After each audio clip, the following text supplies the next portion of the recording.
Hello friends, my name is Aman और आपका स्वागत है हमारे यूट्यूब चैनल पे डेट इज़ स्पोर्ट्स शिक्षा। आज की शिक्षा टॉपिक है yoga for obesity. And if you haven't subscribe our channel yet then please subscribe, share, also hit the bell icon so that you get a notification of our all upcoming videos. और एक और बात बोलना चाहूँगा, अगर आपने हमारी previous video नहीं देखी है तो प्लीज़ वॉच इट, वो आपके लिए बहुत इंपॉर्टेंट है। So let's move towards our topic. आज का टॉपिक है योगा फॉर ओबेसिटी और हम इसमें कुछ आसन पढ़ेंगे जो कि ओबेसिटी के लिए बहुत ही इम्पोर्टेंट है। और आसन की तरफ मूव करने से पहले मैं आपको बताना चाहूँगा बेसिकली ओबेसिटी होता क्या है और इसके हार्म क्या है। सो ओबेसिटी क्या होता है? ओबेसिटी में जो इंडिविजुअल होता है उसके पास उसके बॉडी में एक्सेसिव बॉडी फैट हो जाते हैं, जिसके कारण उसको बहुत से रिस्क हो जाते हैं कि उसको हेल्थ प्रॉब्लम हो सकते हैं। जैसे जो एक्सेसिव बॉडी फैट होता है वो ज़्यादातर हमारे बेली में स्टोर रहता है या फिर हमारे थाई में स्टोर होता है। ये जो एक्सेसिव फैट है ये बहुत ही हार्मफुल है हमारे लिए। अगर ये ज़्यादा हो जाते हैं, जो फैट ज़्यादा होता है हमारी बॉडी में, तो वो कोई डिजीज़ के इंक्रीज़ करने के ज़्यादा चांसेस हो सकते हैं। ओबेसिटी को अगर पता करना है तो आप सिंपली अपना बॉडी मास इंडेक्स पता करिए। अगर वो 25 या 25 से ज़्यादा है तो आपको ओबेसिटी है, अगर वो 25 से कम है तो आपको ओबेसिटी नहीं है। आप अपने BMI से भी पता कर सकते हैं। हम मूव करते हैं अपने आसन की तरफ। सबसे पहला आसन हम पढ़ेंगे जो कि है Vajrasana. Second one is Padahastasana, third one is Trikonasana, fourth is Ardhamatsyendrasana and last one is Urdhvahastasana. हम वज्रासना की तरफ मूव करते हैं। जैसा कि देख सकते हैं वज्रासना, उसका प्रोसीजर दिया गया है और आप उसके प्रोसीजर पढ़िएगा और आप उसके डायग्राम से हेल्प ले सकते हैं। उसका डायग्राम मैंने नेक्स्ट स्लाइड में दिया है। तो हम लोग सिर्फ इसके बेनिफिट्स की ओर मूव करेंगे। जो सबसे पहला बेनिफिट है, it is helpful for concentration. ये कंसंट्रेशन अगर जिसकी कम है उसके लिए बहुत ही हेल्पफुल है। It is helpful in curing dysentery, back pain and chest disease. ये जिसको डिसेंट्री है, डिसेंट्री को हम लोग एक और नाम से जानते हैं जो कि है इन्फेक्शियस डायरिया। और डिसेंट्री में होता क्या है कि बेसिकली जो हमारे इंटेस्टाइन है उसमें इन्फ्लामेशन होने लग जाती है। तो ये भी बहुत एक ख़तरनाक डिजीज़ है। अगर आपको डिसेंट्री है या फिर बैक पेन है, चेस्ट डिजीज़ है, तो ये आपके लिए बहुत हेल्पफुल है। It enhances memory. अगर आपकी मेमोरी पावर कम है, आप अगर मेमोरी पावर अपनी बढ़ाना चाहते हैं तो आप ये वज्रासन कर सकते हैं। Next is it cure mental stress. अगर आपको ज़्यादा स्ट्रेस फील होता है तो आप वज्रासन कर सकते हैं। It strengthen the pelvic muscles. हमारी जो पेल्विक मसल होती है उसको स्ट्रेंथ प्रोवाइड करता है। It remove postural defects. जो हमारे पोस्टरल डिफेक्ट्स होते हैं बॉडी में उसको रिमूव करता है, जो कि अक्सर आजकल के हमारे लाइफस्टाइल में हो जाता है या ज़्यादातर हम लोग पढ़ते हैं या फिर दिन भर हम मोबाइल चलाते हैं। तो इन सब चीज़ों से क्या होता है कि हमारी जो बॉडी होती है उसकी पोस्चर बिगड़ने लग जाती है। तो अगर आप वज्रासन करते हैं तो वो अपने नॉर्मल पोजीशन में वापस आ जाती है। It prevent a hernia and gives relief from piles. ये हर्निया से बचाता है और साथ ही साथ पाइल से भी। और ये साइड में पिक्चर दी गई है, आप इसकी हेल्प ले सकते हैं और जो इसका पोज है वो पिक्चर में देखकर कर सकते हैं। नेक्स्ट मूव करेंगे कॉन्ट्राइंडिकेशंस की तरफ। पहला पॉइंट है, a person suffering from joint pain should not perform vajrasana. और आपको जॉइंट पेन है, खासकर नी पेन, तो आप ये वज्रासन ना करें। The individual who have any spinal column problem should not perform vajrasana.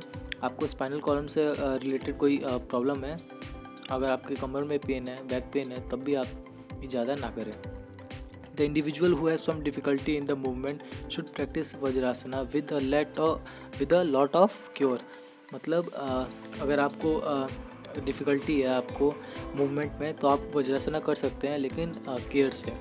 और लास्ट में जो एकर्स लिखा हुआ है आप उसको सही कर लीजिएगा, वो एकर्स नहीं केयर होगा। नेक्स्ट मूव करते हैं पदाहस्तासना पे। इसका प्रोसीजर दिया गया है, आप उसको पढ़िएगा और उस पोज को करने की कोशिश करिएगा। उस पोज का डायग्राम मैंने नेक्स्ट स्लाइड में दिया है, आप उससे हेल्प ले सकते हैं। सबसे पहला इसका बेनिफिट है, it makes the body very flexible. अगर आप पदाहस्तासना करते हैं तो आपकी बॉडी फ्लेक्सिबल होती है। It stretches the leg and back muscle. ये स्ट्रेच करती है हमारी लेग और बैक मसल्स की। लेग में हमारी जो बैक मसल्स होती है, जैसे हैमस्ट्रिंग हो गया, या फिर जो काफ्स मसल हो गए, तो ये जो मसल्स होती हैं इनको स्ट्रेच प्रोवाइड करती है। It helps to eliminate excess belly fat, अगर हमारे बेली में ज़्यादा एक्सेस फैट है तो वो रिमूव करती है। नेक्स्ट है इट इम्प्रूव ब्लड सर्कुलेशन, ये जो बॉडी में हमारा ब्लड सर्कुलेशन है उसको इम्प्रूव करती है।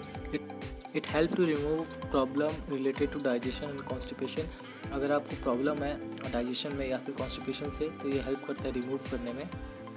और जो पिक्चर दी गई है आप इसकी हेल्प ले सकते हैं, पदास्थाना कैसे किया जाता है आप पिक्चर की हेल्प लेके कर सकते हैं। सो नेक्स्ट जो मूव करेंगे हम उसके कॉन्ट्रा इंडिकेशंस की तरफ। सो जो पहला पॉइंट है, the individual who has back pain should avoid this asana, अगर आपको बैक पेन है तो आप ये आसन को अवॉइड करें। At least they should not bend forward fully, अगर आपको थोड़ा बहुत है तो आप कर सकते हैं, लेकिन आप उसमें ज़्यादा नीचे की तरफ नहीं झुकेंगे, ज़्यादा बेंड नहीं करेंगे। They can bend themselves only as far as comfortable, आपको जितना कंफर्टेबल फील हो रहा है उतने हिसाब से आप करेंगे, अगर आपको ज़्यादा पेन हो रहा है तो आप ये आसन नहीं करेंगे। नेक्स्ट मूव करेंगे त्रिकोण आसन पे। सो इसका प्रोसीजर भी दिया गया है, आप उसकी हेल्प से करने की कोशिश करिएगा। सो मूव करते हैं बेनिफिट्स की तरफ। जो सबसे पहला पॉइंट है, it strengthen the leg, knee, arm and chest, ये स्ट्रेंथ करता है हमारे लेग को, नीज को, आर्म्स को और चेस्ट को। It help in improving digestion and stimulate all body organ, ये हेल्प करता है डाइजेशन में और जो हमारे बॉडी ऑर्गन है उनको स्टिमुलेट करता है। It increases mental and physical equilibrium, जो हमारा मेंटली और फिजिकली हमको इक्विलिब्रियम स्टेट में रखता है, मतलब मेंटली और स्ट्रांगली मेंटेन रखता है हमको। It reduces stress, anxiety, back pain and sciatica. So ये क्या करता है, स्ट्रेस जो होता है या फिर जो एंजाइटी होती है या बैक पेन होता है और साइटिका मतलब कि साइटिका की वजह से क्या होता है, हमें स्पाइन में पेन होता है या फिर हमारे जो लेग होता है उसके बैक में पेन होने लग जाता है। और जो साइटिका होता है वो मोस्टली अफेक्ट करता है हमारे वन साइड ऑफ बॉडी, हमारे एक साइड में बॉडी में। सो नेक्स्ट मूव करेंगे हम। It helps in increasing height, अगर आप त्रिकोणासन करते हैं तो वो आपको हाइट में इंक्रीज़ करता है। It help in reducing obesity, ये ओबेसिटी रिड्यूस करने में ही हेल्प करता है। वैसे ये जो सारे आसन दिए गए हैं मैंने आपको बताए हैं, ये सारे मेन ओबेसिटी के लिए ही हैं, और साथ ही साथ जो ये मैंने बेनिफिट्स बताए हैं इनके लिए भी ये बहुत इंपॉर्टेंट है। इट इनहेंसेस ब्लड सर्कुलेशन, ये ब्लड सर्कुलेशन होता है उसको बढ़ाता है। नेक्स्ट हम इसके काउंटर इंडिकेशंस की तरफ मूव करते हैं, और ये पिक्चर की आप हेल्प ले सकते हैं, इस आसन को इस पिक्चर में देखकर आप उस पोज को कर सकते हैं। If you are suffering from diarrhoea, low और high blood pressure, back injury और migraine, avoid this practice of Trikonasana, अगर आपको ये सब चीज़ें हैं तो आप ये त्रिकोणासना को अवॉइड करें। The individual having cervical spondylosis should not perform this asana, आपको सर्विकल प्रॉब्लम है तो वो आप ये आसन को अवॉइड करें। सो नेक्स्ट मूव करते हैं अर्धमस्तिष्क आसना पे। सो इसका प्रोसीजर मैंने दिया है, आप इसे पढ़िएगा और उस पोज को करने की कोशिश करिएगा। और ये जो पिक्चर दी गई है आप इसकी हेल्प ले सकते हैं, जिसमें जो डायग्राम दिया गया है आप उसको देखिए और उससे पोज को लेने वैसा पोज को करने की कोशिश करिए।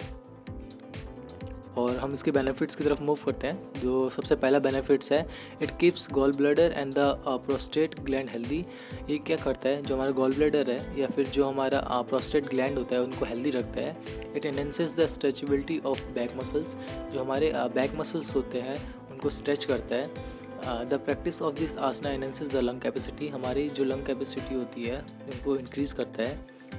It is good for digestive organ, like जैसे लीवर हो गया, spleen, intestine are massage during this pose to enhance their functional capacity. ये क्या करता है, जो हमारे डाइजेस्टिव ऑर्गन होते हैं जैसे लीवर, स्प्लीन या इंटेस्टाइन, उनको मसाज प्रोवाइड करता है हमारे नोज से, जिससे कि उनकी जो फंक्शन करने की कैपेबिलिटी होती है वो इंक्रीज़ हो जाती है। नेक्स्ट इसको मूव करते हैं काउंटर इंडिकेशंस की तरफ। So it is not good for people suffering from hypertension and any other cardiovascular disorder, अगर आपको हाइपरटेंशन है या फिर आपको कार्डियोवास्कुलर डिजीज़, आपको हार्ट से रिलेटेड कोई डिजीज़ है तो आप ये आसन को अवॉइड करें। And keep the spine straight to the best possible extent, अगर जब आप ये आसन कर रहे हैं तो अपने स्पाइन को स्ट्रेट रखने की कोशिश करिए, इससे आपको ज़्यादा बेहतर रिजल्ट मिलेगा। Don't exert the pressure on the arms for the twisting purpose. और जब ये आसन कर रहे हैं तो आप अपने आर्म पे ज़्यादा फोर्स ना प्रोवाइड करें ट्विस्ट करने के लिए। जो पिक्चर में जैसा आपको दिखाया गया है वैसे कोशिश करिए करने के लिए, और अपने आर्म से कोशिश करिएगा कि ज़्यादा प्रेशर ना प्रोवाइड करें। और नेक्स्ट जो आसन है वो है ऊर्ध्व हस्तासना। सो उसका प्रोसीजर दिया गया है, आप उसको पढ़िए, समझिए और उस आसन को कोशिश करिए कि करें। जैसा कि पिक्चर में दिया गया है आसन कैसे किया जाता है ये वाला, तो आप पिक्चर की हेल्प ले सकते हैं। और नेक्स्ट मूव करते हैं बेनिफिट्स की तरफ। So it gives a belly a good stretch. हमारा जो बेली होता है उसको स्ट्रेच प्रोवाइड करता है। इट इम्प्रूव डाइजेशन, जो हमारा डाइजेशन है उसको इम्प्रूव करता है। हमारा जो फूड होता है जल्दी डाइजेस्ट होता है। इट रिलीव स्ट्रेस एंजाइटी, अगर आपको स्ट्रेस और एंजाइटी ज़्यादा होता है तो ये जल्दी रिमूव करने में हेल्प करेगा। इट एनहेंसेस बॉडी पोस्चर, ये बॉडी पोस्चर के लिए भी बहुत अच्छा है। It increases the capacity of the lungs, ये भी लंग्स कैपेसिटी इंक्रीज़ करता है। It help in tightening the abdomen, जो हमारा एब्डोमन होता है उसको टाइट करता है। सो ये कुछ आसनस थे जो कि ओबेसिटी के लिए बहुत ही इम्पॉर्टेंट है। और मैंने पहले भी बहुत सारे वीडियो बनाए हैं जिसमें मैंने आपके डायबिटीज़ के टॉपिक ख़त्म किए, मैंने बैक पेन से रिलेटेड प्रॉब्लम ख़त्म किया है। सो अगर आपने वो सब अभी नहीं देखे हैं तो प्लीज़ जाके पहले उसे देखिए। और आगे मैं जो वीडियो लाऊंगा वो भी आपके लिए बहुत ही इम्पोर्टेंट होगा, तो प्लीज़ हमारे चैनल को सब्सक्राइब करें और बेल आइकन को ज़रूर हिट करें, जिससे आपको हर नोटिफिकेशन जल्दी आपको मिलेगा। सो अगर आई होप आपको ये वीडियो अच्छी लगी हो, और प्लीज़ अपना कमेंट सेक्शन में फीडबैक ज़रूर दें। सो तब तक के लिए टाटा बाय बाय, जय हिंद।